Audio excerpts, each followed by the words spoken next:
Atos 9:32. Passando Pedro por toda parte, desceu também aos santos que habitavam em Lida. Encontrou ali certo homem chamado Enéas, que havia 8 anos jazia de cama, pois era paralítico. Disse-lhe Pedro: Enéas, Jesus Cristo te cura. Levanta-te e arruma o teu leito. Ele imediatamente se todos os habitantes de Lida e Sarona, os quais se converteram ao Senhor. Havia em Jope uma discípula por nome Tábita, nome este que traduzido quer dizer Dorcas. Era ela notável pelas boas obras e esmolas que fazia. Ora, aconteceu naqueles dias que ela adoeceu e veio a morrer, e depois de a lavarem, puseram-no no cenáculo. Como Lida era perto de Jope, ouvindo os discípulos que Pedro estava ali, enviaram-lhe 2 homens que lhe pedissem: não demores em vir ter conosco. Pedro atendeu e foi com eles. Tendo chegado, conduziram-no para o cenáculo, e todas as viúvas o cercaram chorando e mostrando-lhe túnicas e vestidos que Dorcas fizera enquanto estava com elas.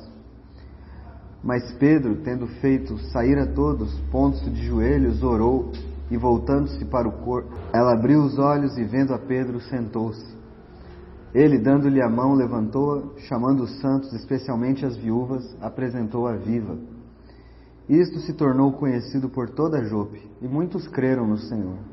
Pedro ficou em Jope muitos dias, em casa de um curtidor chamado Simão. Senhor, nós te damos graças por tua palavra. Pedimos ao Senhor que nos ajude nesta manhã a meditar nas tuas escrituras. Fala aos nossos corações, Senhor. Ensina-nos, mostra mais dos teus caminhos, da tua beleza, da tua glória, por meio de tua palavra, Senhor. Pedimos ao Senhor em nome... Irmãos, logo após a conversão de Saulo, que veio a se tornar Paulo, o escritor de metade do Novo Testamento, o livro de Atos volta a colocar os seus holofotes sobre a vida de Pedro e o ministério dele. E aqui nestes relatos que nós lemos, nós vemos 2 milagres acontecerem. Primeiro, a cura de um paralítico, e depois... E aí a gente fica pensando nestes textos e pensa: o que a gente vai compartilhar aos irmãos sobre textos em que está falando sobre a cura de um paralítico e a ressurreição de um morto? Será que essas coisas ainda acontecem hoje? Será que Deus ainda tem o mesmo poder de fazer estas curas? Então a resposta a essa pergunta é sim. Deus tem o poder para fazer estes milagres, né? Para curar paralíticos, para ressuscitar mortos. Mas aí nós começamos a fazer outras perguntas.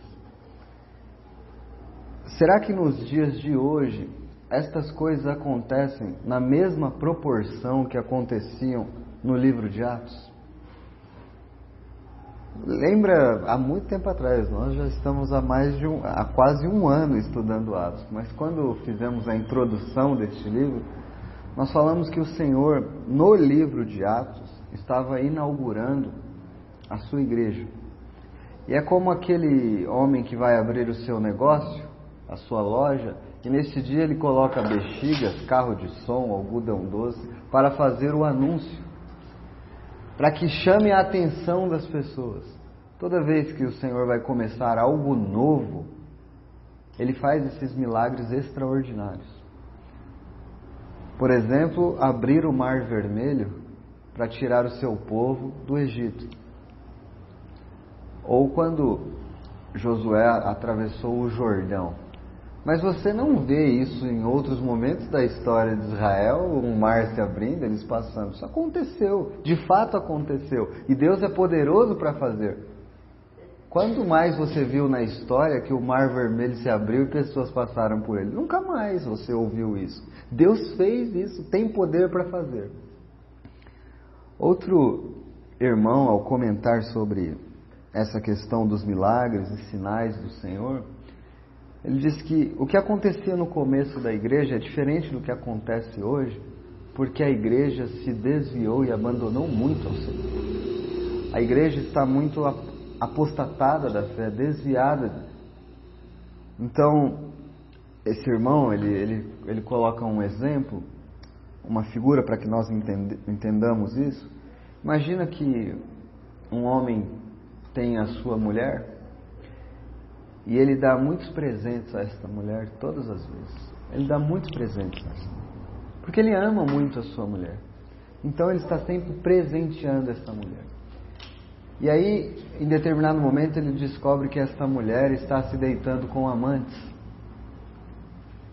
E isso faz com que ele deixe de dar os presentes a esta mulher. Isso faz com que os presentes ao menos diminuam a esta mulher. A igreja, no decorrer do tempo, tem sido esta mulher se deitado com muitos amantes e abandonando o Senhor. Os dons, que são estes presentes, diminuíram muito. É claro, irmãos, que você vai ouvir aqui e acolá testemunhos de pessoas sendo curadas, porque o Senhor continua fazendo isso. Só que o que acontecia no livro de Atos é que quando havia doentes e os apóstolos chegavam, as expressões que aparecem na Escritura é "e todos eram curados". Não era algo como nós vemos hoje,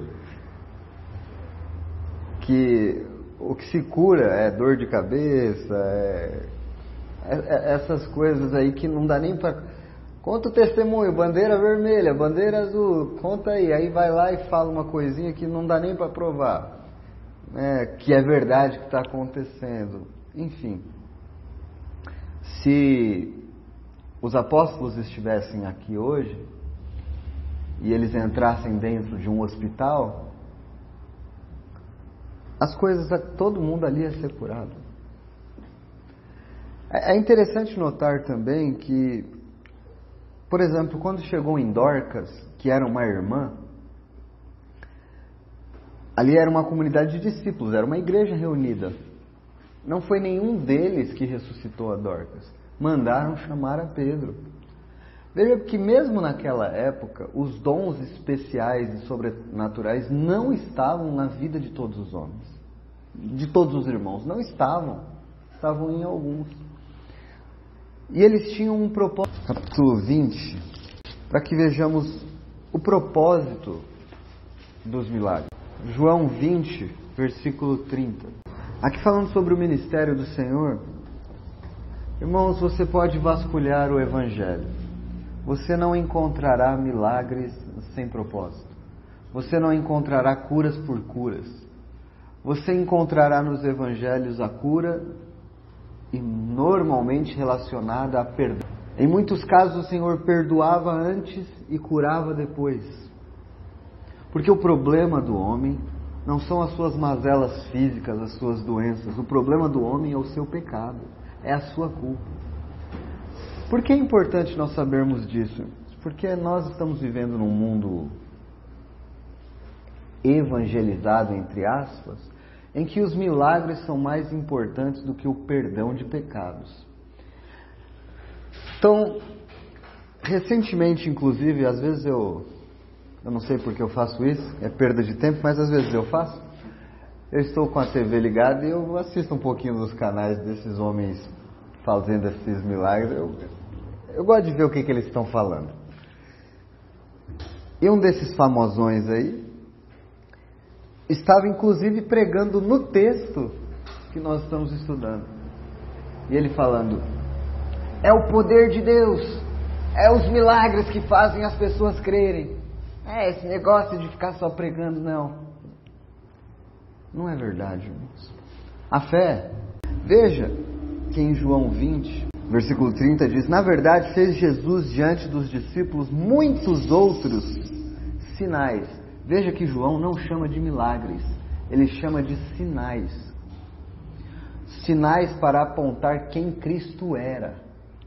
Ele precisava demonstrar quem ele era e seu poder por meio que não estão escritos neste livro. Então, irmãos, há muitos milagres escritos no Evangelho, Mas João diz que há muitos outros que nem sequer foram escritos no livro que Jesus fez. Agora, estes, porém, foram registrados para que creiais que Jesus é o Cristo, o Filho de Deus, e para que, crendo, tenhais vida em seu nome. Veja, eu vou ler para que os irmãos prestem atenção. Estes sinais foram registrados para que creiais. Os sinais foram registrados, foram escritos. João não disse assim: muitos outros sinais continuarão acontecendo durante toda a história da humanidade para que as pessoas creiam. O texto diz que os sinais foram registrados, porque a partir de determinado momento, quando a palavra de Deus estivesse completa, o que os homens... Há naquela história de Lázaro e o rico, que o rico lá em tormentos diz: Pai Abraão, peça que envie alguém aqui ressuscitado dos mortos para que pregue a minha família, para que eles não tenham o mesmo destino que eu. E o que Abraão diz é: eles têm os profetas, eles têm a lei e o Moisés. Se eles não ouvirem a lei, não adiantará mesmo que mandemos alguém dentre os mortos. As pessoas pensam que o extraordinário, o milagroso, isso é uma leitura tão errada dos evangelhos. Quando Jesus fazia milagres, as multidões o seguiam. Mas quando ele pregava a palavra, as multidões abandonavam. Quando o seu discurso ficava mais firme, eles diziam: quem pode aguentar este discurso? Porque o maior milagre, irmão, não é um paralítico andar, nem sequer um morto ressuscitar, mas um coração de pedra se transformar num coração de carne. Mas uma mente rebelde contra Deus ser transformada, uma pessoa nascer de novo. Este é o milagre. Inclusive, os milagres nas Escrituras, na verdade, apontam para este milagre sobrenatural da regeneração. Aquele paralítico Enéas, em que Pedro diz: Jesus Cristo te cura. Irmãos, vamos ser sinceros. Quem dentre nós vai olhar um paralítico hoje, andar, olhar para ele e falar: Jesus Cristo te cura? Não? Porque nós estamos cientes de que os dons não estão manifestos. Nós podemos orar: oh Senhor, tem piedade deste homem, o cura. Mas falar como Pedro disse: Jesus Cristo te cura, ele vai acontecer e acabou. Né? Nós não, irmãos, nós oramos e o Senhor, se quiser fazer, Ele faz. Né? Mas o interessante ali é que ele era um paralítico, irmãos. Ele não poderia andar com suas próprias pernas. E nenhum homem pode andar com suas próprias pernas até Deus, se Jesus Cristo não aparecer a ele, como apareceu para Paulo no caminho de Damasco, versículos anteriores deste capítulo. É assim que é, irmãos. É assim que é. Isso é muito importante, irmãos. Isso é muito importante para que nós até consigamos conversar com alguns que vêm falar sobre estas coisas para nós, mas que não conhecem nada acerca do Evangelho. É evidente que o texto diz que as pessoas que viram se converteram ao Senhor. Mas veja, irmãos, que aquilo eram sinais, e as pessoas se convertiam ao Senhor, não se convertiam aos milagres. Era ao Senhor. Pedro possivelmente pregou o Evangelho depois disso, para que essas pessoas... Porque a pessoa, eu acredito no Senhor agora. Mas não, Pedro precisava pregar o Evangelho como ele fez em todos os capítulos anteriores que nós estudamos. Arrependei-vos, crede no Evangelho. Foi isso que foi pregado depois que os milagres eram feitos. Aí depois, no caso de Dorcas, é dito que havia em Jope, versículo 36, uma discípula, por nome Tábita. Nome este que traduzido quer dizer Dorcas. Era ela notável pelas boas obras e esmolas que fazia. A primeira coisa aqui, irmãos, essa irmã depois vai morrer, né? Mas a primeira coisa que nós podemos extrair do texto é quem era essa irmã. O texto diz que Dorcas era notável pelas boas obras e esmolas que fazia. O que era Dorcas? Era uma cristã de verdade. Era uma mulher piedosa. Hoje o Frank abriu a reunião lendo Efésios, capítulo 2.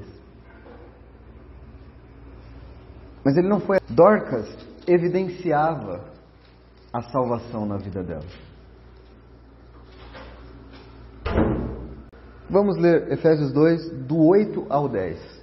É dito assim: porque pela graça sois salvos, mediante a fé, e isso não vem de vós, é dom de Deus, não de obras, para que ninguém se glorie. Então isso aqui está muito claro para todos nós. Ninguém é salvo pelas obras que faz, é pela graça. Mas e após uma pessoa ser salva pela graça? O texto diz, no versículo 10, pois somos feitura dele, criados em Cristo Jesus para boas obras, as quais Deus de antemão preparou para que andássemos nelas. Irmãos, isso tem que ficar muito claro, cada vez mais claro. Quando Deus salva uma pessoa, Ele não simplesmente nos salvou, agora a gente vai para o céu, acabou. Não, irmãos. Quando a graça de Deus entra no coração de um homem, ela modifica quem esse homem é. Ela muda suas estruturas mentais, muda sua forma de viver. Passa-se a ser então um homem piedoso, de boas obras, que ajuda, auxilia os irmãos, auxilia os outros. Mostra, isso é gradual, isso vai crescendo na vida de um crente. O caráter de Cristo vai crescendo nele. E Dorcas era esta mulher, irmãos.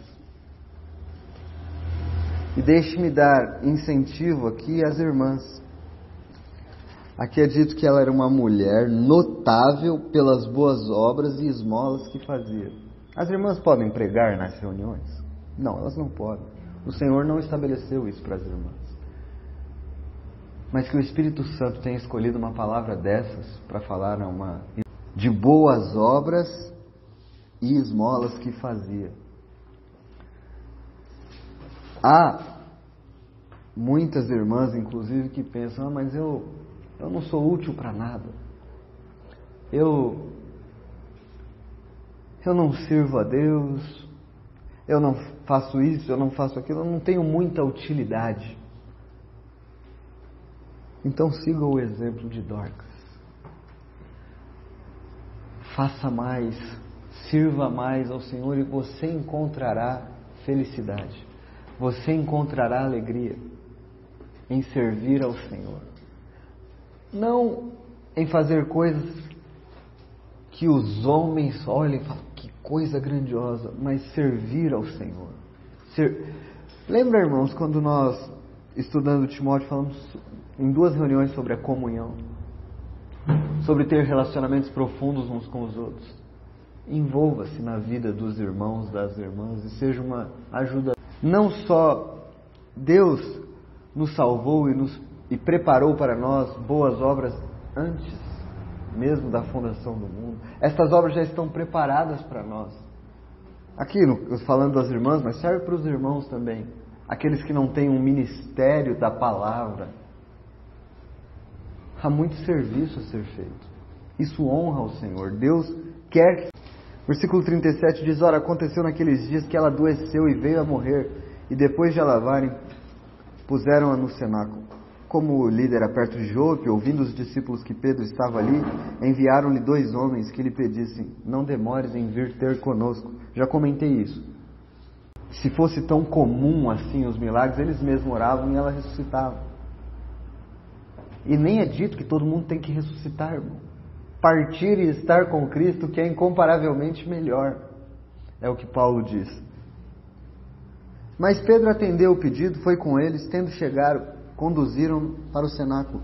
E todas as viúvas o cercaram, chorando e mostrando-lhe túnicas e vestidos que Dorcas fizera. Um comentarista diz, você precisa imaginar a cena. As irmãs chegando e falando para Pedro, esse casaco aqui, ela fez para minha mãe. Este casaco aqui ela fez para o meu filho, ela fez para minha sobrinha, ela fez para o meu tio, ela fez para mim. Ela era uma mulher piedosa. Irmãos, Qual é a marca que nós vamos deixar no mundo após a nossa partida, se o Senhor não vier? De irmãos piedosos? Qual é a marca que nós vamos deixar entre os irmãos mesmo? Que nós somos aqueles que sempre auxiliamos, fizemos boas obras, estávamos sempre próximos a cooperar nas necessidades uns dos outros. Ah, mas eu não sou útil. Ah, por isso eu fico tão infeliz. Então se disponha e sirva ao Senhor, porque o Senhor deu talento. Veja que aqui o que é dito é que ela fazia roupas. O irmão até diz, ela tinha uma santa agulha. Uma santa agulha. Era isso que ela usava para servir ao Senhor, irmãos. Uma santa agulha. Uma vez um sapateiro perguntou a Lutero, como eu faço para servir melhor a Deus? Ele diz, faça bons sapatos e venda a um preço justo. Oh, irmãos, nós servimos a Deus com tudo que nós somos e fazemos. Tudo é para o Senhor. Não fique buscando coisas grandes. Ela era notável porque fazia túnicas. Notável. Esse é o olhar do Senhor. E outra coisa, né? Como a gente tem falado sobre os relacionamentos profundos, olha quanto o povo amava a Dorcas. Olha como eles amavam. E veja aqui as lágrimas sendo derramadas. Oh, irmãos, que o Senhor nos abençoe e nos ajude a ser assim. Penso que o que pude enxergar neste texto e com a ajuda de muitos comentários que li, foi isso, que o Senhor... Irmãos, eu só queria chamar a atenção a uma parte aqui, que na verdade é o mesmo texto que o Murilo leu, que havia em Jope uma discípula por nome Tabita, nome este que traduzido quer dizer Dorcas. Ela era notável pelas boas obras e esmolas que fazia. Nós podemos ser levados, podemos ser talvez enganados, pensar que ela foi ressuscitada por causa das boas obras. Assim, quero dizer que alguém poderia dizer que ela foi ressuscitada por causa das boas obras. Mas nós sabemos, irmãos, que ninguém é digno, como o irmão leu em Efésios, que nós somos salvos para as boas obras. Isso me faz lembrar também de um texto em Lucas 7, quando o Senhor estava caminhando, alguns fariseus chegaram para ele e disseram que um centurião estava com um servo doente. E os fariseus disseram para Jesus, cure ele, cure o servo dele, porque ele é digno. Ele sim é digno para que seja curado. E quando o Senhor vai até esse centurião, o centurião diz para Jesus, eu não sou digno que entres na minha casa. Os outros diziam que ele era digno, que ele era talvez notável entre a comunidade deles, mas ele não se achava digno. O que eu estou querendo dizer, irmãos, que essa irmã Dorcas, ela era notável pelas boas obras que fazia, tudo, mas ela não foi ressuscitada por causa disso. Provavelmente, por ela ser notável na cidade, estava um reboliço na cidade. Como diz aqui, todos estavam chorando por causa dela, porque ela tinha ajudado a muitos. E os discípulos pedem para Pedro ir lá, mas aqui não é descrito nada que dando testemunho por ela. Mas a cidade estava toda envolvida, todos chorando. E o Senhor usou isso para curar, para ressuscitar ela e para que todos creiam. Como o Murilo já disse, que todos os sinais que eram feitos, todos os milagres, tinham um objetivo, que fazer com que todos crescem no Senhor. E esse foi o intuito. Eu queria só destacar isso, porque alguns podem dizer que ela foi ressuscitada por causa das boas obras, que ela talvez era digna disso. Mas na verdade o texto diz isso, né, no começo, e provavelmente esse reboliço, esse tumulto na cidade, todos chorando. E quando uma pessoa é notável e ela ressuscita no nome de Cristo,